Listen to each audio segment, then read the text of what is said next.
Hey guys, I'm Phoenix here, and I'm going to be talking about the monetization issues that are currently on YouTube, the conspiracies that seem to be surrounding it, which I find pointless, idiotic.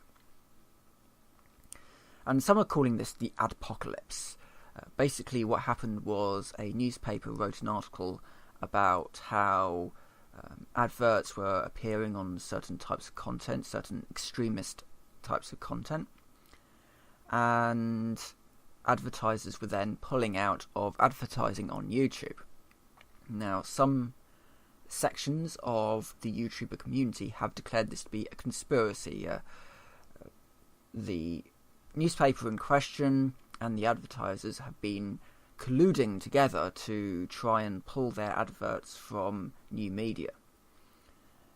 And I find all this to be nuts, quite frankly. I have a certain distaste for conspiracy theories on the basis that if you're given a simple explanation for something and you are given a convoluted, complicated solution to something, then logically you would go for the simple answer. So, for example, a bridge is constructed in an area, in a town, and one day this bridge collapses for no apparent reason, and people are injured. Maybe a car goes into the water, whatever. The logical explanation for this bridge collapsing was maybe that it wasn't built to specifications, and as such a logical mind might say, well, okay, let's examine the bridge, let's examine the building materials that we used and check the designs and follow on from there. And in doing so, we can actually see if any wrongdoing was done by the construction company, or was it just that certain factors resulted in an unforeseen circumstance where this bridge collapsed. And if it does turn out that actually the construction company was negligent, then steps can be taken to ensure that the construction company never works again. And maybe jail sentences are also handed out for fraud. The conspiracy theory mind says, well, actually, no, the government made that bridge collapse because of reasons, and these reasons will be extremely complicated and will make very, very little sense. But they will still say, well, the government did it. And when you do that, basically what you say is that no other answer is acceptable. We know who did it, and they're not going to claim that they did it, and so we will never actually come to a resolution. And that's what these conspiracy theories do to the YouTube issue with advertising. Now, this isn't anything that really I'm not affected by this. I don't monetize any of my videos. Everything you watch is free.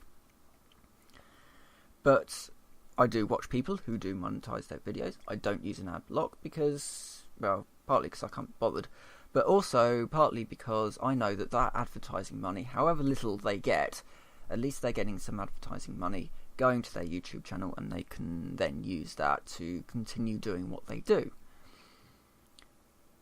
Now, so the big issue that I have with the conspiracy theories is that it doesn't solve anything.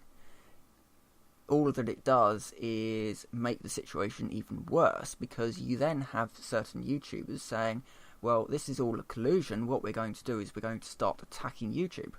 Why? I mean, all that that's going to do is mean that the advertisers are even less likely to want to come back to YouTube and start putting their money back into Google and, of course, the content creators. Instead, what people should be doing is working with YouTube to build a fair system that flags content as not safe for advertiserness, and then, but it doesn't actually demonetize the video. And this is sort of first stage. This is what I would say is a fair system. You have several stages before content is actually demonetized.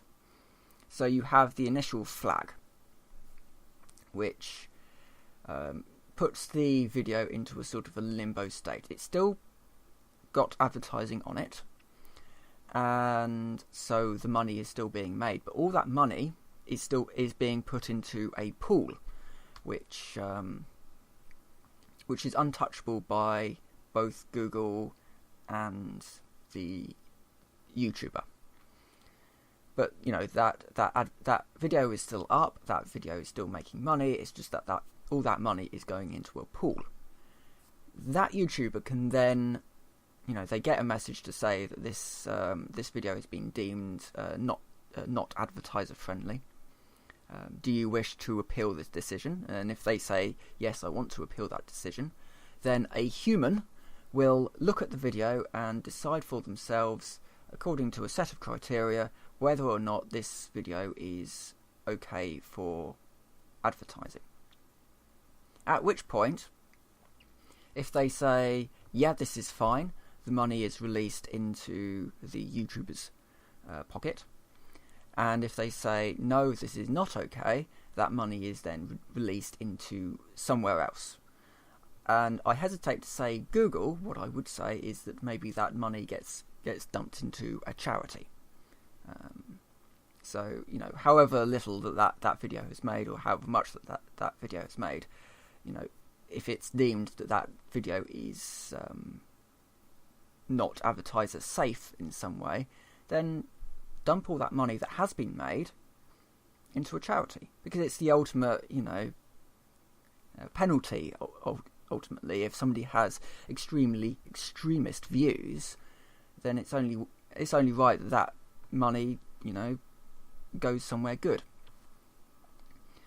And then, maybe YouTube can take more steps into ensuring that this YouTuber, if they're making a lot of content which is deemed not advertiser friendly, maybe they can move to ensuring that person can't actually monetize their content at all. Or maybe almost like an application to monetize rather than a straight, this is automatically monetized. In those circumstances where somebody is being hit again and again and again with content flags. That would be, the most logical way of dealing with it. Certainly, yelling that this is all a conspiracy and coming up with plans to attack YouTuber and attack the reporters that started all this, it's not worth it. Work with the system to change it from the inside. Don't cause more trouble than it's worth, because ultimately YouTube will eventually turn around and say, well, we don't want you on our platform. So, yeah, just a few thoughts about it. So with that, I'll say thank you very much for watching, and I will see you next time.